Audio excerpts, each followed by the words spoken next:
ધર્મગ્રંથોમાં બતાવેલા પ્રહલાદ, ધ્રુવ, એકલવ્ય, ઉપમન્યુ, આરુણી જેવા બાળકો ઈમાનદારી, નિષ્ઠા અને સમર્પણના પ્રતીક છે.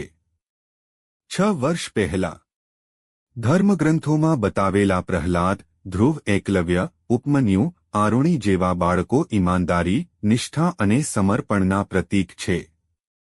તમારા બાળકોને સંભળાવો પ્રહલાદ, ધ્રુવ અને એકલવ્ય જેવા વિદ્વાન બાળકોની કથાઓ. ધર્મ ડેસ્ક ગુરુવારે બાળ દિવસ છે. હિન્દુ ધર્મગ્રંથોમાં એવા અનેક બાળકોની કથાઓ છે જેમને નાની ઉંમરમાં પણ મોટા કામ કર્યા છે, જેમના દ્વારા કોઈને કોઈ શિક્ષા પ્રાપ્ત થાય છે. પ્રહલાદ, ધ્રુવ, એકલવ્ય અને આરુણી જેવા અન્ય બાળકોની કથાઓથી જાણી શકાય છે કે તેમને કેટલાક એવા કામ કર્યા જેને કરવા કોઈના વશની વાત ન હતી, પરંતુ પોતાની ઈમાનદારી, નિષ્ઠા અને સમર્પણના બળે તેમને મુશ્કેલ કામ પણ ખૂબ જ આસાનીથી કર્યા હતા. ભક્ત પ્રહલાદ બાળક પ્રહલાદની કથાનું વર્ણન શ્રીમદ ભાગવતમાં જોવા મળે છે. પ્રહલાદના પિતા હિરણ્યકશ્યપુ દૈત્યોના રાજા હતા. તે ભગવાન વિષ્ણુને પોતાના દુશ્મન સમજતો હતો, પરંતુ પ્રહલાદ ભગવાન વિષ્ણુનો પરમ ભક્ત હતો. જ્યારે આ વાત હિરણ્યકશ્યપુને જાણી તો તેને પ્રહલાદ ઉપર અનેક અત્યાચાર કર્યા, પરંતુ તેમ છતાં પ્રહલાદની ઈશ્વર ભક્તિ ઉપર કોઈ અસર ન થઈ. અંતે સ્વયં ભગવાન વિષ્ણુ પ્રહલાદનું રક્ષણ કરવા માટે નૃસિંહ અવતાર લઈને પ્રગટ થયા. નૃસિંહ ભગવાને હિરણ્યકશ્યપુનો વધ કરી દીધો અને પ્રહલાદને પોતાના ખોળામાં બેસાડીને પ્રેમ કર્યો હતો. બાળક ધ્રુવ શ્રીમદ ભાગવતમાં બાળક ધ્રુવની કથા છે. તે પ્રમાણે ધ્રુવના પિતાનું નામ ઉત્તાનપાદની 2 પત્નીઓ હતી, સુનીતિ અને સુરુચિ. ધ્રુવ સુનીતિનો પુત્ર હતો. એકવાર સુરુચિએ બાળક ધ્રુવને મારા ગર્ભથી પેદા થયેલાને જ રાજાના ખોળામાં અને સિંહાસન ઉપર બેસવાનો અધિકારી છે એમ કહીને રાજા ઉત્તાનપાદના ખોળામાંથી નીચે ઉતારી દીધો હતો. બાળક ધ્રુવ પોતાની માતા સુનીતિની પાસે ગયો. માતાએ તેને ભગવાનની ભક્તિના મધ્યમથી જ લોકપરલોકના સુખ પ્રાપ્ત કરવાનો રસ્તો બતાવ્યો. પછી ધ્રુવે ઘર છોડી દીધું અને વનમાં દેવર્ષિ નારદની કૃપાથી મંત્રની દીક્ષા લીધી. યમુના નદીના કિનારે મધુવનમાં બાળક ધ્રુવે તપ કર્યું. આટલા નાના બાળકની તપસ્યાથી ખુશ થઈને ભગવાન વિષ્ણુએ બાળક ધ્રુવને ધ્રુવલોક પ્રદાન કર્યો. આંખમાં જોવા મળતા ધ્રુવ તારો બાળક ધ્રુવનું જ પ્રતીક છે. ગુરુભક્ત એકલવ્યની કથા મહાભારતમાં જોવા મળે છે.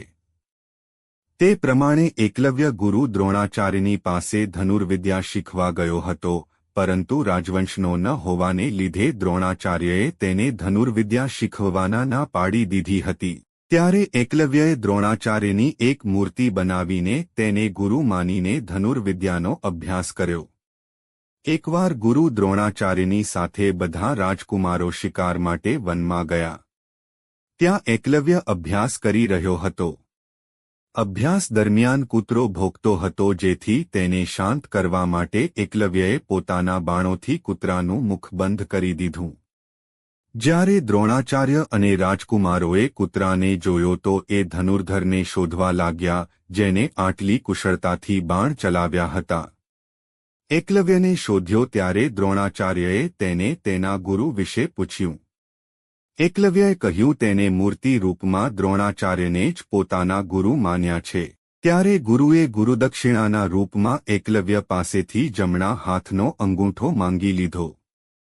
ત્યારે એકલવ્યએ કંઈ પણ વિચાર્યા વગર અંગૂઠો દ્રોણાચાર્યને કાપીને આપી દીધો હતો. માર્કંડેય ઋષિ ગ્રંથો પ્રમાણે માર્કંડેય ઋષિ અણર છે. 8 અમર લોકોમાં માર્કંડેય ઋષિનું નામ પણ આવે છે. તેમના પિતા મર્કંડુ ઋષિ હતા.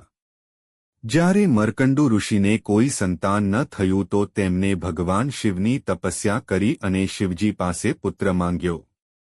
શિવજીને પૂછ્યું કે તેમને ગુણહીન દીર્ઘાયુ પુત્ર જોઈએ કે ગુણવાન 16 વર્ષનો અલ્પાયુ પુત્ર. ત્યારે મર્કંડુ ઋષિએ અલ્પાયુ અને ગુણી પુત્રની માંગણી કરી. ભગવાન શિવે તેમને પુત્રનું વરદાન આપ્યું. ત્યારબાદ માર્કંડેયનો જન્મ થયો.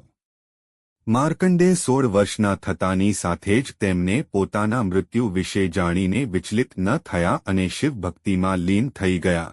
આ દરમિયાન સપ્તઋષિઓની સહાયતાથી બ્રહ્મદેવ દ્વારા તેમને મહામૃત્યુંજય મંત્રની દીક્ષા મળી.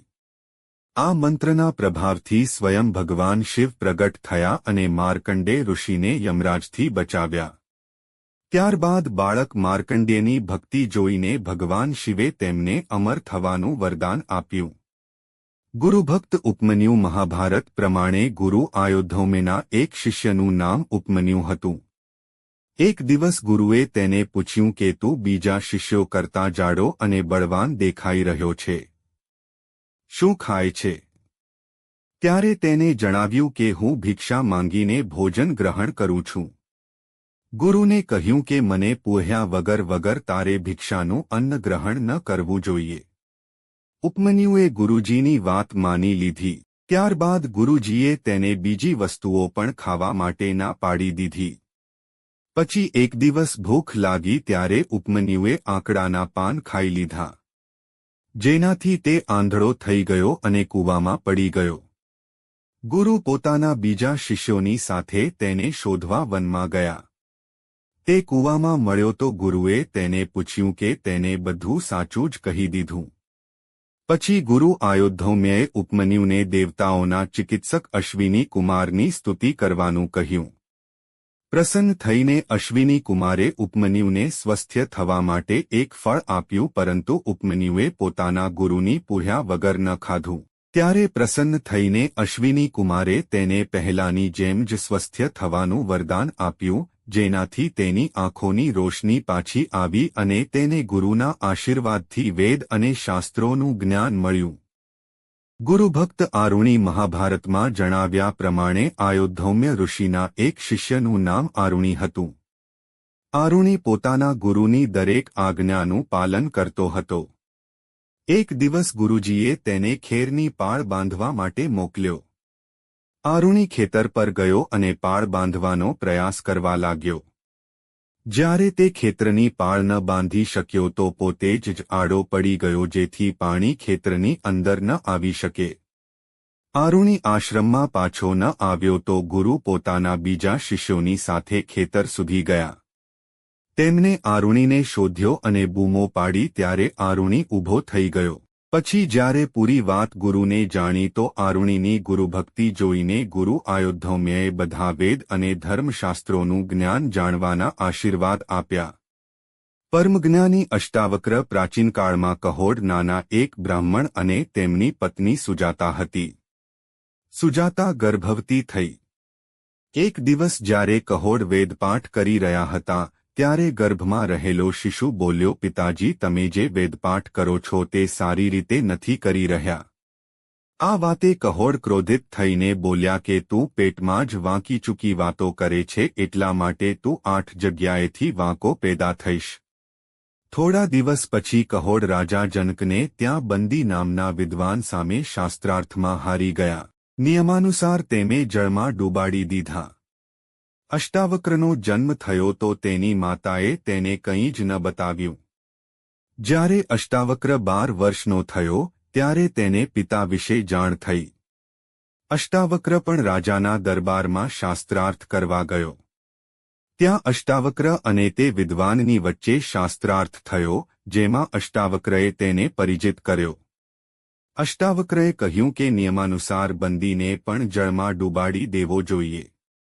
ત્યારે બંદીએ જણાવ્યું કે તે જળના સ્વામી વરુણદેવનો પુત્ર છે.